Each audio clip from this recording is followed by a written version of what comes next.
Opening statement. Okay, I'm ready. No, been a rough week as far as coming off the 2 losses in Orlando. We've been working hard the last couple of days, and we're just trying to get geared up for a really good Texas Tech team. Really good, 6-0.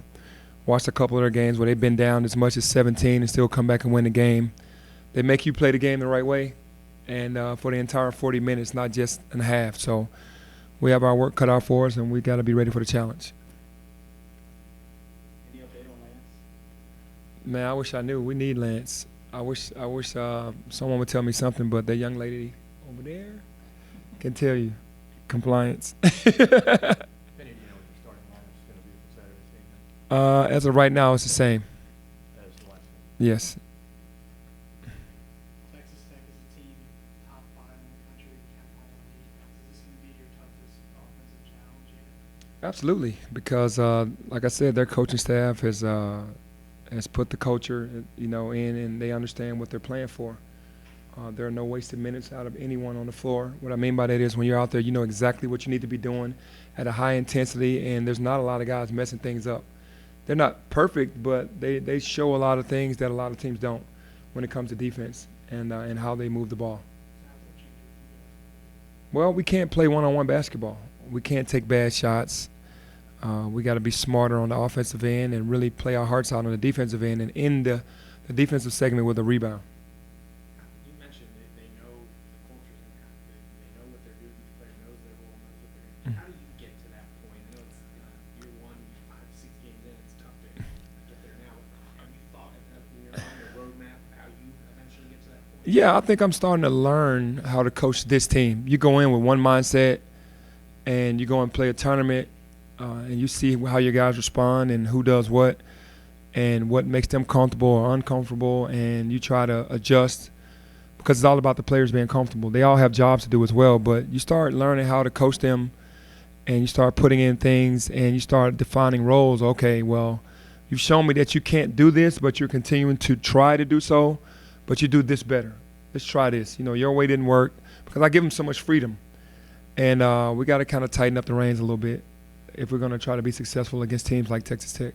How has the team responded to you tightening the reins this week in practice since you have a game? It's been a little uncomfortable, but we all need to get uncomfortable.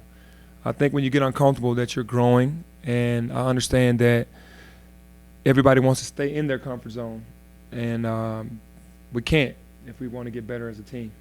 Just take, for example, Antoine Jones. He does so many good things, and yet his shot selection leaves something to be desired. How do you get, I presume how do you get through, because I'm sure you want him on the floor, but you don't want him on the floor, you're shooting that 3 that you get in the second half. Antoine is our most talented guard physically. The mental side of the game is really stopping him from playing a lot of minutes. He hasn't really come around to the point of buying into what we're trying to run. It's more of a one-on-one game with him offensively, which he's really good at. But when you play these good teams, you can't. You got to execute something. And I'm just hoping that he comes around because he is so talented. He deserves to play more minutes, but he has to give us both sides of it. It's 97 turnovers and 82 assists, I think, for the season. All turnovers are not created equally. Sometimes the team kind of forces the turnovers. Mhm. Sometimes they don't. How do you look at that? How many of them do you feel like were kind of self-inflicted, and to what extent do you think teams have forced you into turnovers? Out of the 97, if I'm guessing, I'm thinking 90 of them were unforced because nobody's pressed us. No one's really put us in a position to make us cough the ball up. We're kind of just careless with the ball, and we usually have 3 point guards on the floor at all times and smaller lineups. So it's just something. Ball security is something that we have to take. You have to take care of the ball. The possession is king, and you have to think that you got to have your chances that you take. But 97 turnovers and 82 assists, that just shows that we're not getting a lot of people involved, and we're also making some bad decisions. Defensively, do you think the issues are execution or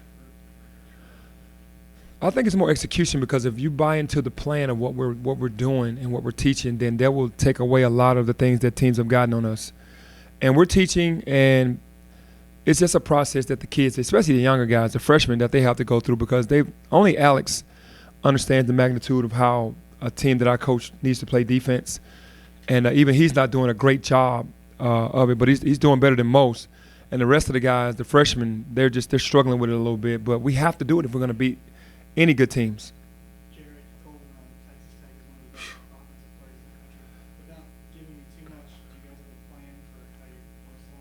Man, honestly, I'm still a little embarrassed by the game against College of Charleston because I don't think in my career I've ever let two guys get their average.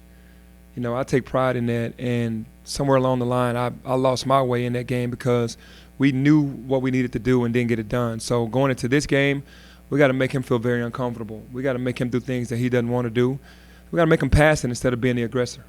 Going off of that, you obviously pride yourself in making adjustments. How much of a test has that been for you, that ability to adjust early in the season? You know, I think me and the staff have done an excellent job on adjusting. We every game plan that we've given has been spot on, and we just have to get the team to the level to be able to do it for an entire 40 minutes. Don't do it for a half. Don't do it for 10 minutes. Do it for 40 minutes. And sometimes kids, their focus isn't on what team wants. It's what they want. So as a staff, you have to keep pushing. How many times do you think you guys more or less should get to the free throw line, and has that changed now that you've got 6 games of evidence, so to say? To me, we need to have more free throws than three-point shot attempts. You know, we're not taking that away, but it's just so much freedom, and I keep using the word freedom, that they're just taking advantage of it. They're just settling for just shooting that three. There's not too many guys on our team that's shooting a high percentage, but we're still shooting them. We need to get to the foul line. And then you have to play the game the right way. If you have a jump shot and it's open, take it. But we're not just going to take bad shots just to be taking them. You know, you have another option to make a play for a teammate or get into the paint. We want paint touches to get in the paint, and that'll give us an opportunity to get to the free throw line more. Off the topic, you don't talk like a coach speak. Like that's not what you do. Whether it's saying you don't want to be a laughing stock or throwing yourself under the bus after the Oklahoma Mhm. State game Mhm. or saying you want to win championships. What's been your approach to this?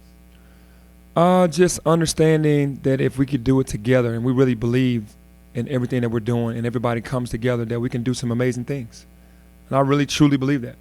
I've seen it done. I mean, you look at the teams that win or that get far in the NCAA every year. It's not the people who you predict. Everybody's bracket is busted within the first couple weeks because there's teams that you don't think that are going to win, they win. So people don't think that we're going to win, and we'll prove them right if we're not trying to do things the right way. But you're And cautious with the way you don't measure your words like it's been my success and the success of the other coaches have been proven by doing things the right way. And once we get guys to buying into doing things the right way and not being about individual things, then it will be much easier for us to win. And I truly believe that. And if you look out, if I'm looking at the box scores and I'm looking at the TV and I see Texas Southern beat Baylor and Oregon, who would have ever given them a chance to beat Oregon and Baylor? So it's just they're buying in to what Coach Jones wants, and everybody just has to buy in. Has it been harder to get guys to buy in than you thought it might be? Yes, but guess what? It happens on every team. It's been on every team that I played on. You just have to keep plugging away. And like I said, I'm not throwing any kid under the bus. It's just sometimes kids have their own agendas on what they want. And the team usually is last a lot of times in that. And you bump heads a little bit. But other than that, we're going to get it right. I promise you we're going to get it right. You mentioned looking at the box score. Since you played in college and pros, there's kind of been some revolution in statistics, like advanced statistics, like how much do you look at that stuff, like per 100 possession? You know what? I'm going to start looking more at it because Mike actually did some numbers on it himself after we were coming back from Orlando. How many times it was no pass in a shot? How many times it was 2 passes in a shot, 3, 4? Because then you start to say, well, we're shooting ourselves in the foot if we don't play at this pace with these amount of passes, moving it from one side to the other and trying to play the game the right way. Because of the NBA, guys think that, okay, we don't have to pass it. Or we can one pass in a shot, or I want to make a hero shot, which is a three-pointer at a time where we could have got it later in the shot clock. We're taking it early, which is making us play defense way longer than what we want to, and we're not allowing anyone else to play defense against us. So maybe look a little bit more at it, but not get too crazy because the eye test is what it is. You just see, hey, we're not playing smart right now. Let's play smarter. But off the court, you have a girl in Reagan Strange who obviously sang at Tiger games, and I know you met her recently, and finalist on The Voice. So you had a chance to meet with her and get a picture. What do you think about her just representing Memphis? Oh, awesome. You know, anybody that's from the hometown and just representing Memphis definitely has my support. Very talented, and just wish her well. Any updates on recruiting? Have you signed anybody else? Only other person is, James Wiseman. Signed up. He signed. Oh, he did? Oh, he signed? The paperwork went through today. Back on what you could talk about. James? Oh, yeah, no doubt. How, what was your approach to recruiting? just relationship that I built when I was at East. Just not knowing that I was going to even get this job, just basically just trying to get him to a point to where he competed at a high level on both ends of the floor. And I challenged him on being the best offensive player and the best defensive player on the floor every night. And that takes a lot.